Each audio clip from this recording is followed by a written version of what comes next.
Good morning. It's Wednesday morning at 8:15 or so, and it's Viewpoint time. And my name is Judy, and my guests today are going to be able to answer the questions that I've been hearing all over town.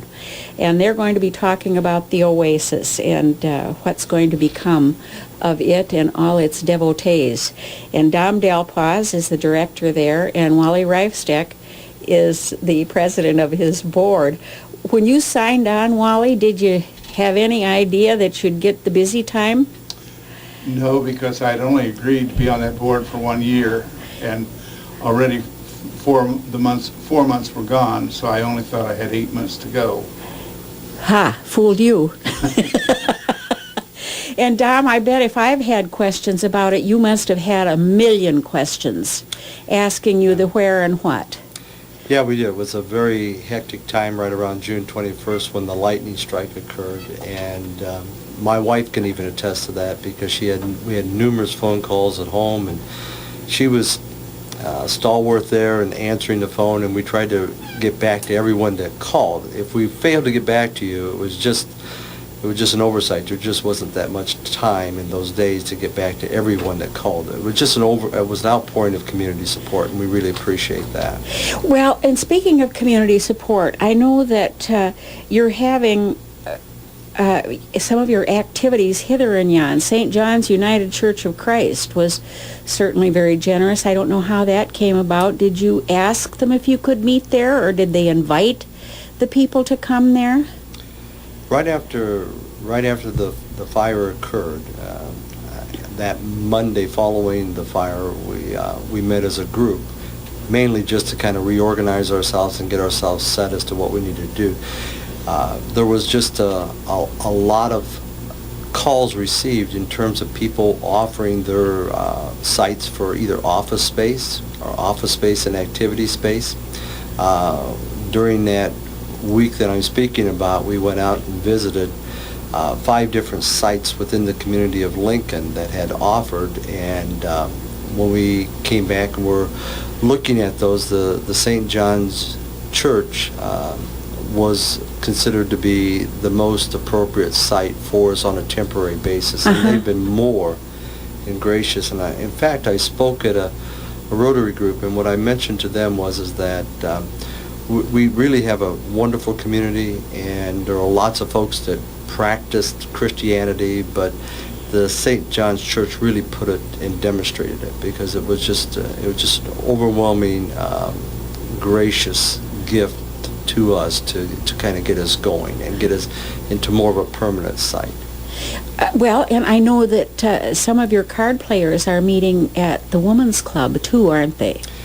Yeah, since the fire, the activities and those people participating in activities kind of scattered through the community, hosting card parties or hosting different activities and things. Each group kind of found its own little niche. As we get more familiar with the St. John Church, and the St. John Church has been more than gracious with the space utilization and their schedule, we're going to try to invite those folks back to meet in a localized center with the St. John's Church as time goes on. We haven't introduced all the activities or programs yet. Well, it's not been that long. It's not 2 months yet since this happened. And having had a fire in my house, I know that after you finally get your mouth closed so that you're not just standing there with a gape, then it just takes you a while to get your ducks in a row, doesn't it? It takes longer than what you had anticipated. I think things are moving too slow, and in reality, some folks say, well, we're moving fast. I've heard estimations of 5 years before you actually recover fully from a devastation that occurred to the senior center. It just was, just overwhelming. And as you said, the shock value is one thing. Once you work through that, then you've got many, many other issues to go through. Were you able to save anything from that building? It looks pretty well devastated. I just didn't know if you were able... The upstairs part of it is there's no roof on the upper level. Right. That was devastated, and the second floor was kind of completely gone. The only thing that really saved the building is that, as everyone knows in the community, or most people do at least, it was a former bank, and there's a concrete floor between the main level and that upper level, and that was able to take on a lot of that debris. Had that debris been able to fall down through a wooden floor and wooden structure, it would have been a total loss. Right. So the Saturday after the fire, when Wally and I were there, the downstairs portion really wasn't touched by the fire. It was more water and a lot of smoke and all of those sorts of things, and really did not look for being involved in that kind of a fire that bad. Today, if you went to that bottom floor, you would find a high school science project gone mad. It's a mold infestation that even in your petri dishes that you grew in high school and stuff, doesn't hold a candle to some of the things that you see in there. I mean, there's some really neat mold Neat issues. experiments, huh? Yeah, neat experiments going on in there that I'm not, it's really not a good place to be in right now at all have to be stripped, if the building can be rehabbed. We're kind of got several options in front of us, so. Well, why don't you, for our listeners, please explore those options? Well, the option one would be to rehab that building. It's structurally sound. We had the west wall that's between the show and that building, that Kickapoo Street wall, was shored up the first week of July, so that made the building safe in order for restoration crews to get in to remove our contents. We had not removed our contents. There was considerable loss of contents, and contents are defined by, if you took the building and turned it over, anything that falls out of the building is considered a content. So we had considerable loss of contents just because of the water damage and the mold and so on. So we lost almost all of our downstairs because the water, of course, seeks the lowest level, and that we had at least 2 foot of water downstairs. Did you?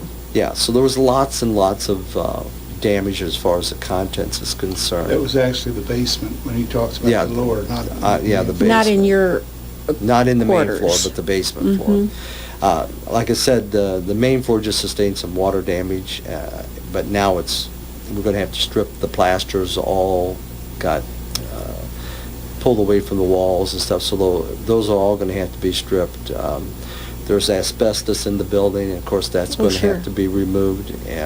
That's an expensive proposition. That's an expensive proposition. So when you look at that, that's one of our options, of course, is to restore that particular building and to put all our monies back into the building, what monies we do have.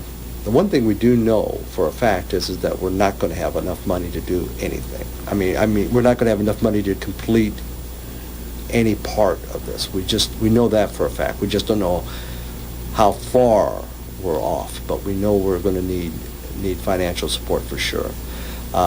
The other option is, of course, to look at an existing building that's in our community someplace and remodel that building. And, of course, another option would be to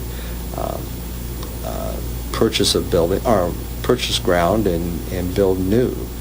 So those are kind of 3 options. I mean, I guess there would be an appeal that if somebody had $1 million in their dresser a generous drawer. nature about them, and they would like to see the senior center named for them, we certainly would entertain that fact as well. But if they had buildings that they wish to consider for donations, we would certainly be welcome to look at those things too. The board that Wally happens to be the president of has a unique challenge and a uniqueness, not only for this generation of seniors that we happen to be part of, but for generations to come, in making decisions here that will impact your great-granddaughter that's just being born here in a couple of weeks. So we're looking that far into the future in terms of making decisions. Well, that's pretty far-sighted. Wally, how many people are on your board? We have a 21-member board. That's a pretty good-sized group. Yes, Are you it is. all kind of on the same page? No, we've broken ourselves into 2 groups. the general board, and we also have what's called the fire board, which takes care of the executive committee and the chair of the different committees. There is a process, though, that says that when the fire board meets, the chair of those committees will call their other members to let them know what went on at that meeting. Mm-hmm. But all voting and anything that has to be done in a hurry, we may at 9 o'clock some morning say we need you at 1 o'clock today. Mm-hmm. Mm-hmm. And that group is what meets, and we also have it so that we don't have to have a quorum when the fire group meets either. That if it's whoever can be there will be there. If a decision has to be made, it'll be made then, and we go from there. Now, there isn't anything that you can say is a lot of things aren't decided on that basis, but at least we have that ability, and the board has given that authority over to the fire board committee, so that we can act and do, and there are just a variety of things that come up here with what are we going to do with this or what are we going to do with that, and Dom, for the most part, takes care of almost everything that seems to come along. We're grateful that we have a leader like Dom, because Amen. he certainly knows the score. He's been around a while. He doesn't know much about fires. Well, I was kind of the fire board when we had our fires, and I know what you're talking about. You're told that it's time to make a decision about this, and you have to make it right now. I mean, you can't putz around or think, well, let me talk to my mother and get back to you next week, you know? Sure. It's, everything is a right now situation. Mm-hmm. And it's wise to make the decision and then live with the decision. You can't second guess yourself either. Yes. If you say red, it's got to be red. You can't say, well, but I like green a little bit too, you know. You got to stick to your guns. Well, you know the old saying, though, Judy, we have women on the board, and they always want the last word there on that part of it. Well, that shouldn't have surprised you, Wally. You're amazing me saying something like that. I know your wife. That scares me because she's probably listening to this. Well, watch your mouth. So we find ourselves now with our options that we look forward to, and you mentioned the business of money, and unfortunately that's going to be a driving factor. Yeah, unfortunately, you're right. That's going to be a factor that we really have to take into account, because I've never been involved in a project. Of course, I'm new to fires. I've never been involved in a project where you spend money and you don't know what you're spending. And an example of that is that we had restoration people come in and take all of our contents out. And the gentleman that we were dealing with says he's never had a project where it was so vast, where you had almost a city block, so to speak, of nothing but, we had things downstairs in our basement. Of course, we had all the contents in the main floor. And he said he'd just never been a project where that much has been impacted or affected. So we had lots of that stuff that came out. I can't even give you a price tag on what that's costed. The estimation that we're getting is about $50,000 to take our contents out, junk what's junked, and to try to restore what we can restore. Mm-hmm. And we don't even know. I don't even have a good idea about what it costs to shore up that wall. We're estimating that was about $15,000 to shore that wall up, to make sure that it did not catch a gust of wind and blow out towards the theater and cause damage or loss of life with that. Well, thank goodness it happened at the time of day that it did, or there would have been a lot of people in there, because there's always a pretty good attendance at the Oasis. Yeah, we actually we had a renter that was upstairs in the apartment, and they had moved out on May 31st, so the apartment was vacant, and the power had been turned off because of the renter leaving, and we had not turned the power on because as a board, on June the 20th, we had met and we were discussing what we wanted to do long-term with the upstairs area, whether we wanted to convert it into program space or whether we wanted to continue to try to rent it or exactly what we wanted to do with it. And we had made a decision at that June the 20th meeting, and of course on June 21, whatever decision we made was moot because Right. it was gone. In fact, the whole area was gone. So, you know, what a difference a day makes. But Well, that evening of the 21st, I know people were saying, I wonder if it's going to go clear down the block because it was such a holocaust. And apparently there were very good firewalls there so that it didn't damage anybody except the building on the corner. Is that right? well, the Logan County Title Company, which borders that firewall Yes. that you're speaking of, just to the east of the Oasis, did sustain a little bit of damage, not much. It was mainly from the parapet wall, which is the wall that's the firewall that's between the two buildings that sticks up over the roof because of the force of the water, was toppled over about a 5-foot section or 10-foot section. So it was a small section of that wall that was toppled over. So they've had the masonry rebuild that wall and patch up the roof area, and they sustained a little bit, some water damage inside. There's no such thing as a little bit when you're having all this because it's a super inconvenience, as you can imagine. So they did have some damage there, but the real threat was that the fire could encompass that whole block there, where the Gazzardos, Sherman-Williams, and all that, and just go from rooftop to rooftop, and Right. the anthill effect, where we were essentially, the Oasis becomes the O'Leary cow of Lincoln and burns down a block of a city block type of thing. So that didn't happen, and the one thing I need to mention is that since that we had like 15 fire departments involved in this fire, battling Oh, this they were fire. from all over. From all over, is right. And the business people downtown on the Pulaski Street end of it, as well as around the square, are getting together with an appreciation day for all those firefighters on Sunday, September 15th, beginning at 1 o'clock. They're going to invite those firefighters, their families, back to the area there, and they're going to give them a luncheon meal. And they're also going to try to raise some funds, and all the funds that they raise, outside of what it costs to do the meal and stuff, are going to be donated to the center for our purposes of reestablishing ourselves someplace, somewhere, somehow. Now, when you get to the point where you have to make a decision where you're going to be, do you feel that it's quite advantageous to be downtown? Well, downtown has certainly been an advantageous place for the center. You kind of get your pulse on the community and what's going on.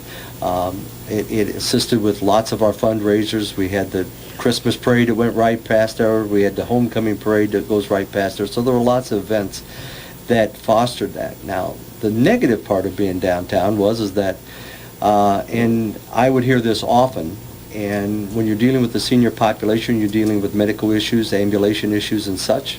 And I had to park, and then I had to park this way or this place. So parking is our main issue with being downtown, and it's a real issue going forward, I think, for another generation of seniors. So there's both the positive parts of being downtown, and there's also the negative parts of being downtown. You know, I like red, and I like a little bit of green, and I like a little bit of pink, and you get all those kinds of things. So it's half a dozen one. So the board's not going to have an easy decision when it comes to should we stay there and invest all of our money into that particular building, or should we take what monies we have and look at some place where it would offer seniors that have different medical issues more comfortable parking and more comfortable access to the center. So those are the pros and cons that we're actually putting together so that the board can look at these things and analyze these and then make a decision. We hope to really involve our membership and the community at large in the process as well, because if we fail to raise enough finances, then the issue becomes pretty clear that we can't do too much of whatever. If we do raise the finances, then we have the decision to make. You'll kind of be adopting the realtors' war cry, won't you, about location, location, location? Yeah, in fact, we're meeting with them today. We're meeting with them today just to kind of, we're trying to get all of our options available, and so that the thing I think that we're doing is trying to gather as much information as we can. Right. We're trying to sort through that information to find out what's fact and what's fiction, and then we're trying to synthesize that information to make the best informed decision for generations. Well, and as far as timing is concerned, you don't want to act in haste and repent at leisure either, you know. No, we don't. That's a poor way to do business. Financing, funding, we keep kind of dancing around that. Are there grants? Are there funds someplace? The U.S. government's broke. The state of Illinois is broke. Where does one go other than within this community, who, thank God, are a generous group?